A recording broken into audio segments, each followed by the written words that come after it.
नमस्कार, ANB news देख रहे हैं आप। मैं हूं आपके साथ पल्लवी राजपूत और हमारे खास कार्यक्रम खबरें हिमाचल की में आप सभी का स्वागत है। और चलिए अब शुरुआत कर लेते हैं खबरों की। हिमाचल प्रदेश के मुख्यमंत्री जयराम ठाकुर ने वर्चुअल मोड से जिला ऊना को कई हजार करोड़ों की सौगात दी है। जिला ऊना को 69 करोड़ रुपए की सौगात दी, जिसका लाइव प्रसारण एलईडी के माध्यम से जिला परिषद हॉल ऊना में किया गया। इस मौके पर जानकारी देते हुए उपायुक्त ऊना राघव शर्मा ने बताया कि इस दौरान मुख्यमंत्री ने कई करोड़ों की योजनाओं का लोकार्पण किया है।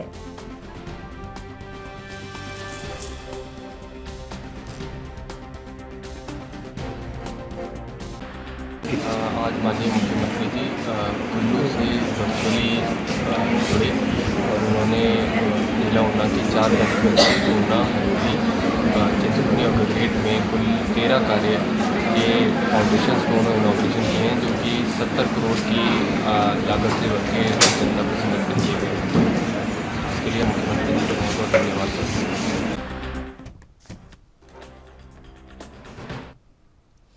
ऊना के गगरेट विधानसभा क्षेत्र के विधायक राजेश ठाकुर ने दौलतपुर में सब तहसील के भवन का उद्घाटन कर जनता को समर्पित किया।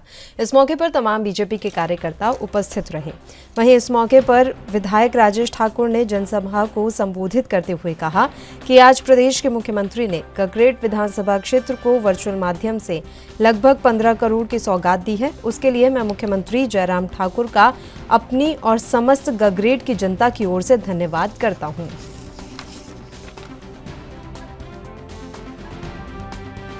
पूरे प्रदेश में जहाँ नवाड़ की परियोजना और शिलान्यास और कई जगह का उद्घाटन किया, वहाँ गगरेट के क्षेत्र में 15 करोड़ के नए ट्यूबवेलों का भी शिलान्यास हुआ है और 3 करोड़ 29 लाख रुपया हमें दिया है। जहाँ हमारे टैंक पुराने हो चुके हैं, जहाँ कोई हमारी पंपिंग मशीनरी खराब है, जहाँ वाटर स्कीम में पाइप लाइनें खराब हैं, उनको बदलने के लिए 3 करोड़ 29 लाख और 15 करोड़ के नए ट्यूबवेल हमें मिले हैं।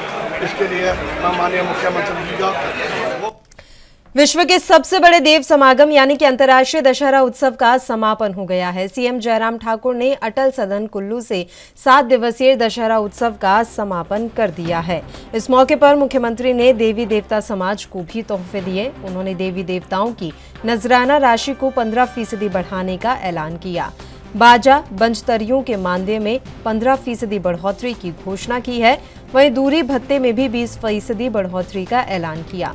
उन्होंने मनाली बंजार के देवी देवताओं को रात्रि ठहराव के लिए 1500 रुपए देने की घोषणा की। मणिकर्ण, नगर, हरिपुर, वशिष्ठ के दशहरा के लिए 50,000 रुपए देने की घोषणा की।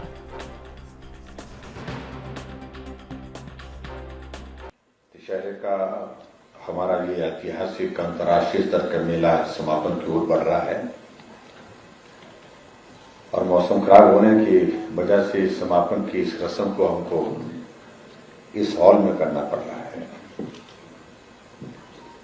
परंपरा के अनुसार हम आज का कार्यक्रम जो हमारा कला केंद्र है कुल्लू का, वहां करते थे, लेकिन परिस्थितियों को ध्यान में रखते हुए उस कार्यक्रम में थोड़ा सा परिवर्तन हुआ है। मुझे इस बात की खुशी है कि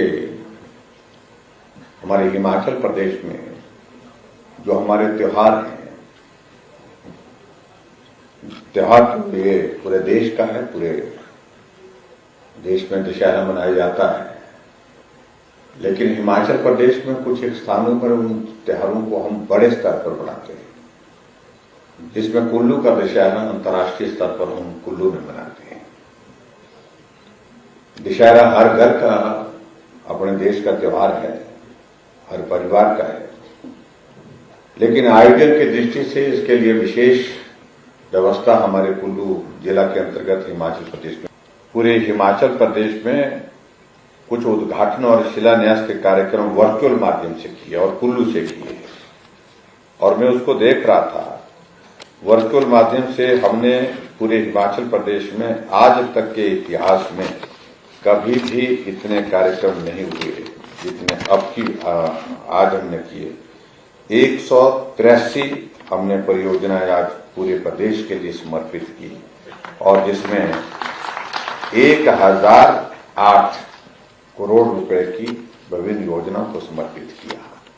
ये तो पूरे प्रदेश भर के अलग जिलों में किया, लेकिन इसके अतिरिक्त मैं यहाँ देख रहा हूं कि कुल्लू में भी हमने, ये सामने दीवार है जहां से मंदिर प्रवेश किए, वहां पर 10 उद्घाटन और 21 शिलान्यास के कार्यक्रम यहां पर भी आपके यहां पर किए गए, और जिसमें 164 करोड़ रुपए के और उद्घाटन और शिलान्यास जो है यहां पर किए गए।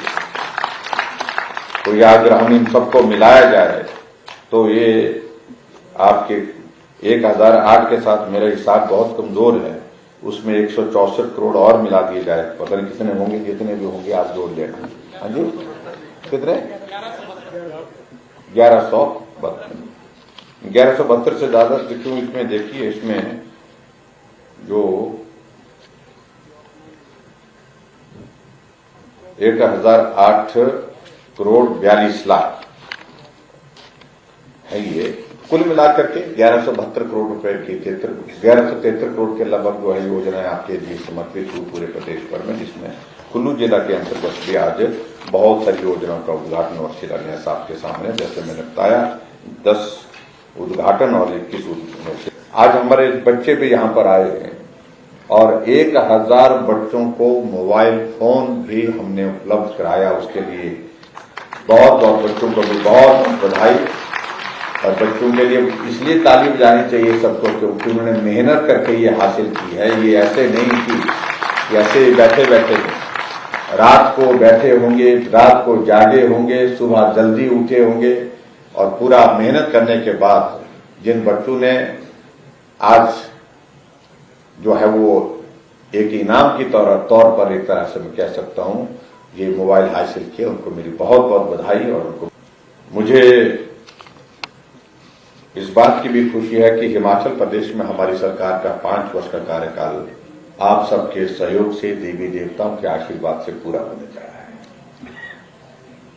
और आज दशहरे का समापन है, आज संभवतः हमारी कैबिनेट की भी शायद मेरे ख्याल में इस कार्यकाल की अंतिम बैठक होगी, फिर अगला कार्यकाल आप सबके आशीर्वाद से, देवी देवताओं के आशीर्वाद से मिलेगा, शुरू करेंगे।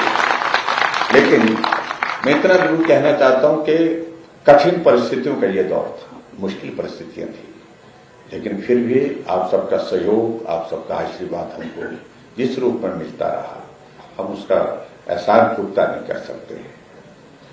और मुझे इस बात की भी खुशी है, हर विधानसभा क्षेत्र में इतना बड़ा कोविड का संकट होने के बावजूद भी विकास नहीं रुका, काम नहीं रुका, हर क्षेत्र में काम हुआ है, और काम भी पहले की तुलना में ज्यादा हुआ है। हम आंकड़े निकाल रहे थे, अगर हम पूरे आज तक के हिमाचल प्रदेश में सड़कों की लंबाई का 5 साल के कार्यकाल का निर्माण का हम जिक्र करें तो वर्तमान कार्यकाल सभी कार्यकाल को पीछे छोड़ करके 5000 किलोमीटर से ज्यादा सड़क बनाने में हिमाचल। मेरे समक्ष कुछ बातों का जिक्र यहां पर किया गया है कि दशहरे के लिए कुछ हर बार जब आते हैं हम कुछ थोड़ा सा स्लाइड से थोड़ी बहुत इंक्रीज की जाती है, और जिससे देवी देवताओं के सारे संचालन की जो व्यवस्थाएं हैं तो उन सारी चीजों को हम पूरी तरह से ठीक तरह से चला सकते हैं। और मैं आप सबके बीच में ये कहना चाहता हूं कि हमारा जो दशहरा का जो ये महापर्व होता है, और उस कुल्लू घाटी में, इस कुल्लू घाटी में जो हमारी देवी देवताओं को नजराना देने की जो एक व्यवस्था थी, उस व्यवस्था में और उसमें बजंतरियों के मानदेय के लिए भी बात आई है कि उसमें भी थोड़ी सी इंक्रीज की जाए। मैं इन दोनों चीजों में, जहां पहले भी थोड़ी बहुत इंक्रीज हम करते रहे, बढ़ोतरी करते रहे, तो नजराने में भी और बजंतरी के मानदेय में भी 15% बढ़ोतरी करने की घोषणा करता है। और उसके साथ में ये भी कहना चाहता हूं, जिन देवी देवताओं को दूरी भत्ता दिया जाता है, मैं जो दूर से आते हैं, स्वाभाविक रूप से उनका समय भी ज्यादा लगता है, तो उनके दूरी भत्ते में भी जो है वो 20% इंक्रीज करने की, वृद्धि करने की। बीजेपी के राष्ट्रीय अध्यक्ष जेपी नड्डा ने अपने गृह जनपद बिलासपुर के 1 दिवसीय दौरे के दौरान करीब 150 करोड़ की योजनाओं का उद्घाटन और शिलान्यास किया। बिलासपुर दौरे पर पहुंचे जेपी नड्डा ने सबसे पहले क्षेत्रीय अस्पताल बिलासपुर में मातृ शिशु अस्पताल भवन का उद्घाटन किया, जिसके बाद भाषा और संस्कृति विभाग द्वारा बनाए गए बहुउद्देशीय सांस्कृतिक परिसर का भी उद्घाटन कर करीब 46 करोड़ के उद्घाटन सहित 100 करोड़ से अधिक की कुल 22 योजनाओं की सौगात बिलासपुर की जनता को दी। इस दौरान जनता को संबोधित करते हुए नड्डा ने कहा कि भाषा एवं संस्कृति विभाग के द्वारा प्रदेश के हर जिले में ऑडिटोरियम बनाने का काम किया जाएगा, जिसमें कुल्लू मनाली के बाद अब बिलासपुर ऑडिटोरियम बनकर तैयार है, तो जल्द ऊना, सोलन सहित सभी जिलों में यह ऑडिटोरियम बनाए जाएंगे।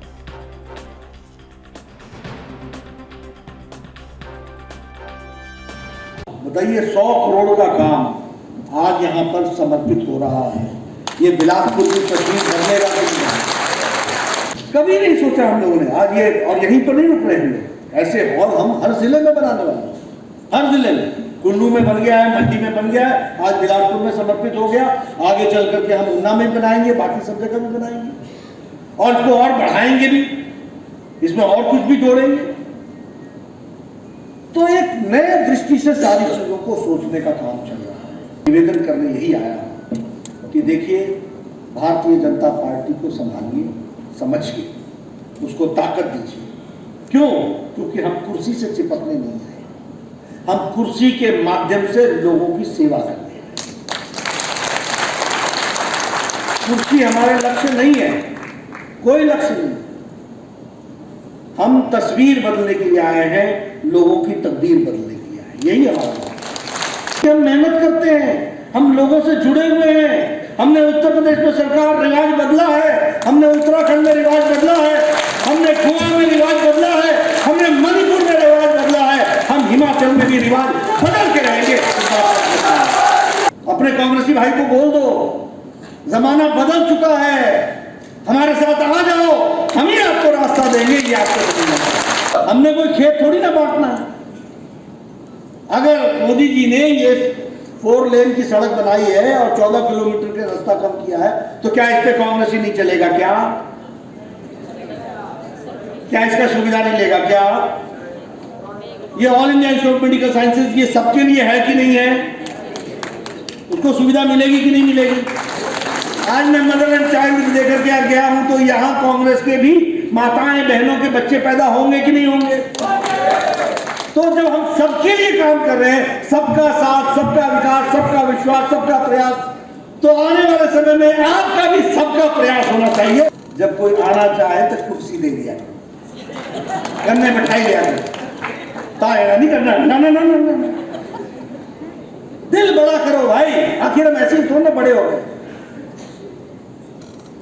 कहां से चले थे, कहां पहुंचे, बड़ा दिल करो, सबको साथ लेके चलो, आगे बढ़ना। हमारी मंजिल कोई मेरा तेरा करने के लिए नहीं है, हमारी मंजिल हिमाचल के मुख्यमंत्री जयराम ठाकुर ने पीएम के दौरे को लेकर जानकारी दी और ये बताया कि देश के प्रधानमंत्री नरेंद्र मोदी चंबा दौरे से पहले ऊना भी जाएंगे। उन्होंने बताया कि पीएम मोदी का 13 अक्टूबर को प्रस्तावित चंबा दौरा है, लेकिन उससे पहले वे ऊना भी जाएंगे। ऊना में प्रधानमंत्री Narendra Modi bulk drug park के शिलान्यास के साथ वंदे भारत ट्रेन का भी शुभारंभ करेंगे।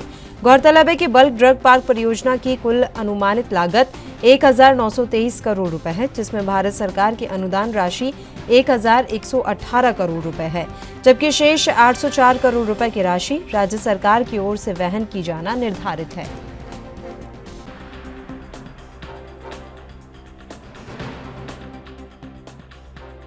प्रधानमंत्री जी का कार्यक्रम 13 तारीख का पहले चंबा का तो पहले से निर्धारित था ही, लेकिन आज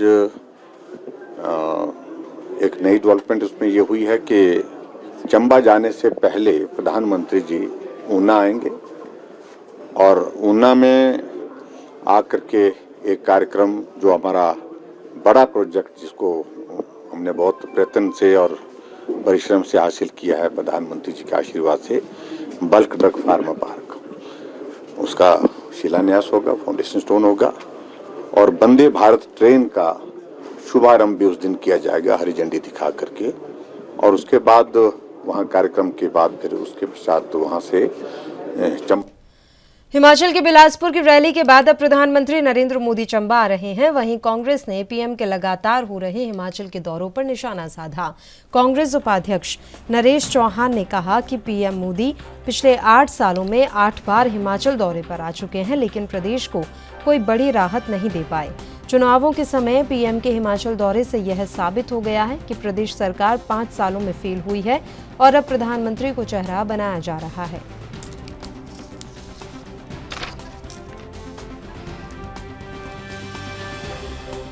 देखिए, ये पूरी तरह से राजनीतिक स्टेटमेंट है। जहां तक सवाल है कि माननीय प्रधानमंत्री जी लगातार पिछले 10 दिनों में चौथा दौरा हिमाचल प्रदेश का कर रहे हैं। हम स्वागत करते हैं प्रधानमंत्री जी का, लेकिन सवाल भी तो उठेंगे ना। क्या आप ऐसी कौन सी बात हो रही है कि आप लगातार हिमाचल प्रदेश आ रहे हैं, और आ रहे हैं तो आपको प्रदेशवासियों को जो एक उम्मीद है उसमें आप खरे नहीं उतर रहे। आपके जो पिछले वादे थे 2014 के लोकसभा चुनाव में, 2017 में विधानसभा चुनाव में, 2019 में लोकसभा चुनाव में, जो देश के प्रधानमंत्री जी जो वादे करते हैं वो निश्चित तौर पे प्रदेश की जनता या देश की जनता ये समझती है कि जो प्रधानमंत्री जी ने बोला वो आदेश है, वो लागू होगा। लेकिन दुर्भाग्यपूर्ण उन्होंने जो भी बातें कही किसानों को, बागवानों को लेके, हिमाचल के विकास के मॉडल के लेके, टूरिज्म को लेके, रेलवे के विस्तार को लेके, वो कोई बात जो है जमीन पे नहीं पहुंची। और खास तौर पे हमें एक उम्मीद रहती है कि कोई आर्थिक सहायता ही कर दे। प्रदेश में जो जिस प्रकार से आर्थिक लोन बढ़ता जा रहा है, सरकार के ऊपर बोझ बढ़ता जा रहा है, कुछ मदद होनी चाहिए थी। मुझे लगता है ये प्रदेश जो सरकार है भाजपा की, माननीय मुख्यमंत्री जयराम जी का फेस जो है लोगों ने रिजेक्ट कर दिया हिमाचल प्रदेश में। वो बाई इलेक्शंस में रिजेक्ट कर चुके हैं हिमाचल की जनता। मैं समझता हूँ कि भाजपा का प्रयास है कि इन चुनावों में नरेंद्र मोदी जी के फेस पे वो चुनाव लड़ना चाह रहे हैं, और मैं ये बात तय है कि इस चुनाव में जो परिणाम है वो प्रदेश की जनता बताने वाली है। पूरी तरह से लोगों का मन इस सरकार को बदलने के लिए बना हुआ है।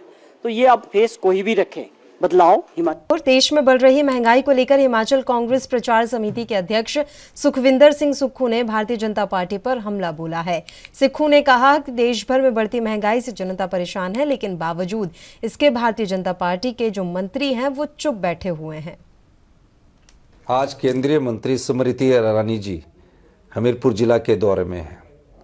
मैं माननीय मंत्री जी से ये जानना चाहता हूँ, जब आप सत्ता में होते हैं तो आपको क्या महंगाई नज़र नहीं आती? आज महंगाई से आम आदमी का जीना मुश्किल हो गया है। आज महंगाई की बात कीजिए, जो सिलेंडर कांग्रेस पार्टी के समय 2014 में 400 रुपये का हुआ करता था, आज उसकी कीमत 1150 रुपये हो गई है। माननीय मंत्री स्मृति ईरानी जी ये बताए कि उस समय तो आप गले में तख्तियां डालकर सरकार से ये पूछा करती थी, जो कांग्रेस की सरकार थी, गैस का सिलेंडर का रेट 370 से बढ़कर 400 रुपये हुआ, और आपने तख्तियां डालकर सदन के बाहर ये कहा कि गैस का जो मूल्य है वो आसमान छू रहा है। आज 1150 रुपये आपको गैस का मूल्य नज़र नहीं आ रहा है। आज सरसों का तेल जो 70 रुपये हुआ करता था वो 200 रुपये पार कर चुका, वो आपको नज़र नहीं आ रहा है। इस महंगाई के बारे में भी हिमाचल की जनता को बताइए, जिससे आम आदमी आज करहा उठा है। ये मार भारतीय जनता पार्टी की जन विरोधी नीतियों के कारण आज हिमाचल की जनता को सहन करनी पड़ रही। वित्त आयोग के अध्यक्ष सतपाल सिंह सत्ती ने कांग्रेस पर निशाना साधते हुए कहा कि नेतृत्व और मुद्दा विहीन हो चुकी कांग्रेस इतनी हताश हो चुकी है कि उसके नेता अब 6 बार के मुख्यमंत्री को ही कटघरे में खड़ा करने वाला बयान दे रहे हैं। सत्ती ने कर्ज को लेकर सुखविंदर सिंह सुक्खू के बयान पर पूछा कि क्या उन्होंने कभी वीरभद्र सिंह से पूछा था कि उनकी सरकार ने 30,000 करोड़ रुपए का लोन क्यों लिया।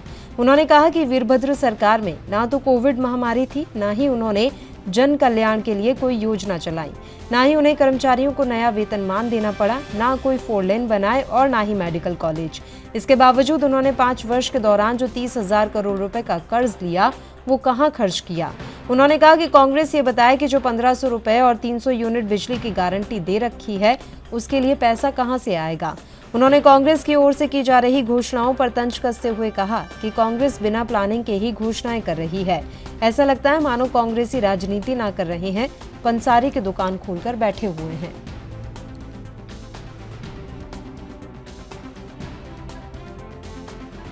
वो चुनावों का समय है।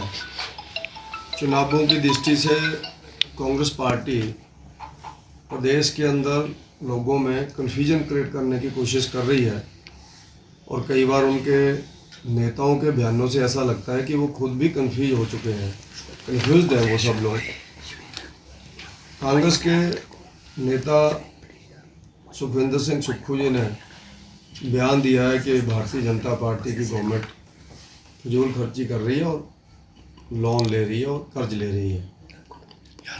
सुखविंदर सिंह सुक्खू जी कांग्रेस के अध्यक्ष भी रहे और लंबे समय से राजनीति में हैं। वीरभद्र सिंह जी अनेकों समय तक हिमाचल प्रदेश के चीफ मिनिस्टर रहे। जो कांग्रेस के नेता आज बोलते हैं कि बीजेपी कर्ज गलत ले रही है, मैं उनसे एक प्रश्न पूछना चाहता हूं कि वो अपने समय का कोई भी कार्यकाल बताएं जब बिना कर्ज लिए उन्होंने हिमाचल प्रदेश को आगे बढ़ाया हो या हिमाचल प्रदेश में उन्होंने शासन किया हो। हमेशा कर्ज की जो परंपरा हिमाचल में चली है वो कांग्रेस के समय पर चली है और कांग्रेस के समय पर एक और दुर्भाग्य रहता था कि विकास भी नहीं होता था, सारे कर्ज भ्रष्टाचार में ही निकल जाते थे। लेकिन जब जब भी बीजेपी की गवर्नमेंट आई तो भारतीय जनता पार्टी ने विकास को आगे बढ़ाने के लिए प्रदेश के लोगों को शिक्षा, स्वास्थ्य, स्वावलंबन के साथ साथ उद्योग या इस तरह से अलग अलग डिपार्टमेंट्स में इम्प्रूवमेंट करने के लिए लोन लिया और उसमें इम्प्रूवमेंट करके दिखाई। उसका जीता जागता उदाहरण हिमाचल प्रदेश में आप सबके ध्यान में है। आज मेडिकल कॉलेजेस की एक लंबी कतार चंबा से लेकर के हमीरपुर, नाहन, नेरचौक और अब बिलासपुर एम्स में ये मेडिकल कॉलेजेस और उसके साथ साथ प्राइवेट के क्षेत्र में अलग जगहों के ऊपर कुमारहट्टी में। इसी तरह हिमाचल प्रदेश के अंदर भारतीय जनता पार्टी के समय पर चाहे बल्कलट पार्क आ रहा है, जब पीजे सैटेलाइट हॉस्पिटल बन रहा है और हिमाचल प्रदेश के अंदर 4 लेन अगर परमाणु से शुरू हुआ, शिमला तक, स्वारघाट से शुरू हुआ, कुल्लू मनाली तक जो आगे ले तक जाएगा, चाहे आज पठानकोट से शिमला वाला 4 लेन है और अभी प्रधानमंत्री जी 5 तारीख को बिलासपुर में हरियाणा के पंजौर से शुरू करके वाया बद्दीपुर वाला होकर के स्वारघाट तक 400 करोड़ का 4 लेन है, उसका शिलान्यास करके गए। ऐसी कई बड़ी योजनाएं भारतीय जनता पार्टी का शासन जब भी केंद्र में आया, जब प्रदेश में आया, हम लोगों ने। दिल्ली उच्च न्यायालय ने आम आदमी पार्टी के हिमाचल के चुनाव प्रभारी और दिल्ली स्वास्थ्य मॉडल के जनक सत्येंद्र जैन को बड़ी राहत देते हुए उन पर लगे बेनामी संपत्ति के सभी आरोपों से उनको दोष मुक्त कर दिया है। यह बात आम आदमी पार्टी के प्रदेश प्रवक्ता बलदेव राज ने बिलासपुर जिला के घुमारवी में पत्रकारों को संबोधित करते हुए कही। उन्होंने कहा कि सत्येंद्र जैन एक कट्टर ईमानदार व्यक्ति हैं जिनको बीजेपी ने गंदी राजनीति और हिमाचल में हार के डर से झूठे मामले बनाकर आज तक जेल में डाल रखा है और कहा कि बीजेपी आम आदमी पार्टी वालों के खिलाफ सिर्फ और सिर्फ झूठे केस बना सकती है, लेकिन सच को कोई पराजित नहीं कर सकता। आम आदमी पार्टी बीजेपी के झूठे केसों से डरने वाली नहीं है।